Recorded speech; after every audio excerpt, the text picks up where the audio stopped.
திருவண்ணாமலை மாவட்டம் செய்யாறு அருகே திருமணமான 6 மாதத்தில் புதுப்பெண் உயிரிழந்த விவகாரத்தில் கணவர் உட்பட 5 பேரை கைது செய்ய வலியுறுத்தி பெண்ணின் உறவினர்கள் மறியல் போராட்டத்தில் ஈடுபட்டனர். ஆக்கூர் கிராமத்தைச் சேர்ந்த ஜீவலட்சுமி சோழவரம் சிப்காட்டில் பணியாற்றும் ஜீவானந்தத்திற்கு 6 மாதங்களுக்கு முன்பு திருமணம் நடைபெற்றது. சனிக்கிழமை மதியம் நெஞ்சுவலியால் ஜீவலட்சுமி இறந்துவிட்டதாக அவரது மாமியார் கங்கா உறவினருக்கு தகவல் கூறியுள்ளார். இந்நிலையில் வரதட்சணை கேட்டு ஜீவலட்சுமியை அடித்து துன்புறுத்தி தூக்கிலிட்டு கொண்டதாக செய்யாறு மருத்துவமனை முன்பு பெண்ணின் உறவினர்கள் மறியல் போராட்டத்தில் ஈடுபட்டனர். இதனையடுத்து ஜீவலட்சுமியின் கணவரை கைது செய்திருப்பதாக காவல்துறையினர் தெரிவித்த நிலையில் அனைவரும் கலைந்து சென்றனர். கள்ளக்குறிச்சி அருகே தண்ணீர் தேடி நெடுஞ்சாலை பகுதிக்கு வந்த மான் வாகனம் மோதி உயிரிழந்த சம்பவம் சோகத்தை ஏற்படுத்தியுள்ளது. சின்னச்சேலம் வனக்காப்புக்காடு பகுதியில் இருந்து வெளியேறிய புள்ளிமான் தண்ணீர் தேடி அங்குமிங்கும் சுற்றித் திரிந்த நிலையில் வாகனம் மோதி தூக்கி வீசப்பட்டு துடிதுடித்து உயிரிழந்தது. நீலகிரி மாவட்டம் கூடலூர் அருகே சளிவயல் பகுதியில் வீட்டு வாசலில் உலா வந்த சிறுத்தை கூண்டில் அடைக்கப்பட்டிருந்த கோழிகளை வேட்டையாட முயன்ற சம்பவம் அப்பகுதி மக்களிடையே அச்சத்தை ஏற்படுத்தியுள்ளது. இரவு நேரத்தில் குடியிருப்பு பகுதியில் நுழைந்த சிறுத்தை கோழிகளை கண்டதும் மின்னல் வேகத்தில் பாய்ந்து தாக்க முயன்றது. ஆனால் இரும்பு கூண்டில் இருந்ததால் கோழிகளை பிடிக்க முடியாமல் சிறுத்தை அங்கிருந்து ஓடியது. இந்த காட்சிகள் அங்குள்ள சிசிடிவி கேமராவில் பதிவாகியுள்ளன.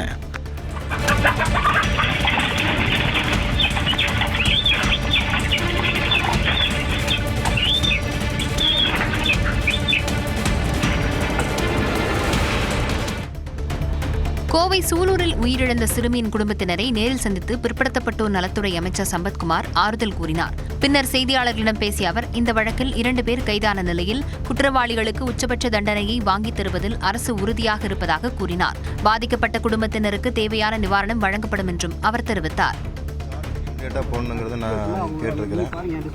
குற்றவாளிகளுக்கு உச்சபட்ச தண்டனையை வாங்கி தரதில் அரசும் உறுதியா இருக்குது.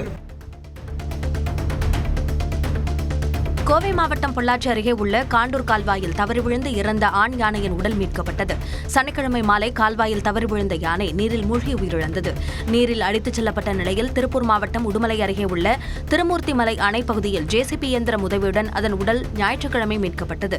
சுமார் 40 வயது மதிக்கத்தக்க அந்த ஆண் யானையின் உடலை வனத்துறையினர் மற்றும் வன மருத்துவ குழுவினர் இணைந்து உடற்கூறாய்வு மேற்கொண்டனர்.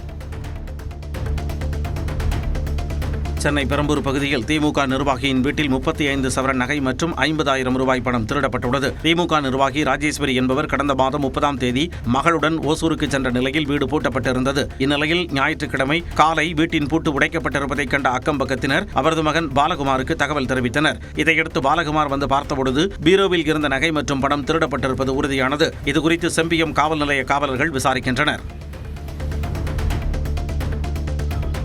தேனி மாவட்டம் உத்தமபாளையத்தில் இடப்பிரச்சினை வழக்கில் காவல்துறை ஒருதலைபட்சமாக செயல்படுவதாக கூறி சாலை மறியல் போராட்டம் நடைபெற்றது. புதூர் பகுதியைச் சேர்ந்த பிரேம்குமார் ரவி இடையே இடப்பிரச்சினை காரணமாக கடந்த மே 13ஆம் தேதி தகராறு ஏற்பட்டது. அப்போது இரும்பு கம்பியால் தாக்கியதில் பிரேம்குமார் காயமடைந்தார். இது தொடர்பாக ரவி கைது செய்யப்பட்ட நிலையில் அவரது குடும்பத்தினரையும் கைது செய்ய கோரி பிரேம்குமார் குடும்பத்தினர் போராட்டத்தில் ஈடுபட்டனர். நாமக்கல்லில் 2வது நாளாக முட்டை கொள்முதல் விலை 5 காசுகள் உயர்ந்துள்ளது. மீன்பிடி தடை காலத்தால் நுகர்வு அதிகரிப்பு, கோடை வெயிலால் முட்டை உற்பத்தி பாதிப்பு, ஏற்றுமதி உயர்வு உள்ளிட்ட காரணங்களால் முட்டை கொள்முதல் விலையை 5 காசுகள் உயர்த்தி ஒரு முட்டை ₹5.70 நிர்ணயம் செய்து நாமக்கல் தேசிய முட்டை ஒருங்கிணைப்பு குழு அறிவித்துள்ளது. திருவண்ணாமலை மாவட்டம் ஆரணி அருகே உள்ள திரௌபதி அம்மன் ஆலயத்தில் தீ மிதித்து பக்தர்கள் நேர்த்திக்கடன் செலுத்தினர். மேல் சீசமங்கலத்தில் உள்ள இந்த கோவிலில் 20 நாட்களுக்கு முன்பு அக்னி வசந்த விழா கொடியேற்றத்துடன் தொடங்கியது. விழாவின் உச்ச நிகழ்ச்சியான அக்னி குண்ட திருவிழா வெகு விமர்சையாக நடைபெற்றது. விரதமிருந்த பக்தர்கள் தீ மிதித்து வழிபட்டனர்.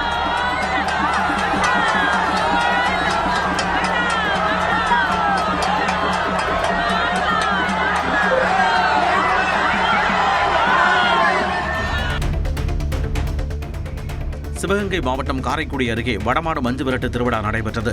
பெத்தாச்சி குடியிருப்பு மாயாண்டி சுவாமி கோவில் திருவிழாவை முன்னிட்டு நடைபெற்ற மஞ்சு விரட்டில் புதுக்கோட்டை, ராமநாதபுரம், மதுரை உள்ளிட்ட பகுதிகளைச் சேர்ந்த 17 காளைகள் பங்கேற்றன.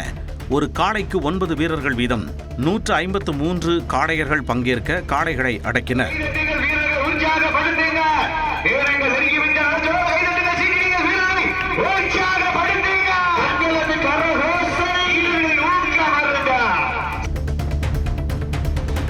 திருவண்ணாமலை திருவண்ணாமலையில் கிரிவல பாதையில் கொட்டப்படும் குப்பைகளால் அண்ணாமலையார் கோயில் கோசாலை பகுதியில் பராமரிக்கப்படும் பசுக்களுக்கு தொற்றுநோய் பரவும் அபாயம் ஏற்பட்டுள்ளது. கிரிவல பாதையில் பக்தர்கள் வீசும் பிளாஸ்டிக் மற்றும் பிற குப்பைகளை மாநகராட்சி ஊழியர்கள் அகற்றி இரவு நேரங்களில் கோசாலை அருகே கொட்டுவதாக குற்றச்சாட்டு எழுந்துள்ளது. மேலும் அந்த குப்பைகள் எரிக்கப்படுவதால் உருவாகும் நச்சுப்புகை பசுக்களின் உடல்நலத்திற்கு பாதிப்பை ஏற்படுத்துவதாக குற்றம் சாட்டப்படுகிறது. இதனை தடுக்க மாவட்ட நிர்வாகம் நடவடிக்கை எடுக்க மக்கள் கோரிக்கை விடுக்கின்றனர். ராமநாதபுரம் மாவட்டம் துண்டியில் சாலையில் சுற்றித் திரிந்த காட்டெருமையால் வாகன ஓட்டிகள் மற்றும் பொதுமக்கள் அச்சமடைந்தனர். சுற்றித் திரியும் காட்டெருமையை வனத்திற்குள் அனுப்ப வேண்டுமென அப்பகுதி மக்கள் கோரிக்கை விடுத்துள்ளனர். கொடைக்கானல், நீலகிரி உள்ளிட்ட மலைப்பிரதேசங்களில் வாழும் இந்த வகை காட்டெருமைகள் தொண்டி பகுதிக்கு எப்படி வந்தது என கேள்வி எழுப்பி வருகின்றனர். சென்னை பூந்தமல்லி அருகே விபத்து வழக்குகளில் பறிமுதல் செய்து நிறுத்தி வைக்கப்பட்டிருந்த வாகனங்கள் திடீரென தீப்பிடித்து எரிந்ததால் பரபரப்பு ஏற்பட்டது. ஆவடி போக்குவரத்து புலனாய்வு பிரிவு காவலர்களின் கட்டுப்பாட்டில் இருந்த இருசக்கர வாகனங்கள் சென்னேர்குப்பம் பைபாஸ் சர்வீஸ் சாலை அருகே உள்ள இடத்தில் நிறுத்தப்பட்டிருந்தன.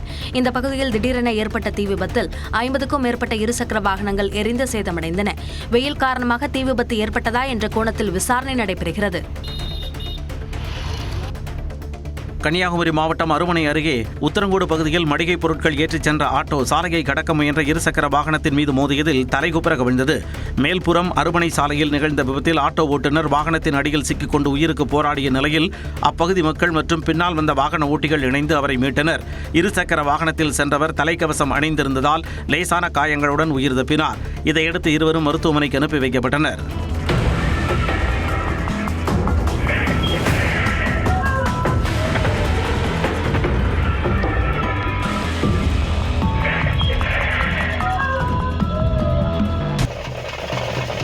மாவட்டம் எட்டயபுரம் அருகே கோயில் திருவிழாவையொட்டி முளைப்பாரி ஊர்வலத்தில் திரளான பக்தர்கள் கலந்து கொண்டு சாமி தரிசனம் செய்தனர்.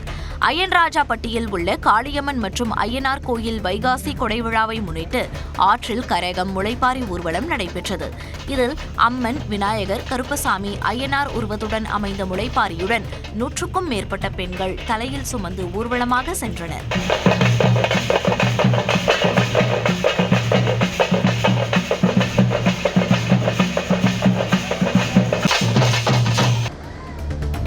வேலூரில் நடைபெற்ற மாநில அளவிலான சிலம்பம் போட்டியில் தூத்துக்குடி உள்ளிட்ட மாவட்டத்தைச் சேர்ந்த வீரர் வீராங்கனைகள் சாதனை படைத்தனர். 14 வயதுக்குட்பட்டோருக்கான பிரிவில் தூத்துக்குடியைச் சேர்ந்த பூமிகா, 17 வயதுக்குட்பட்டோருக்கான பிரிவில் வேலூரைச் சேர்ந்த ஹான்சினா ஆகியோர் பதக்கம் வென்றனர்.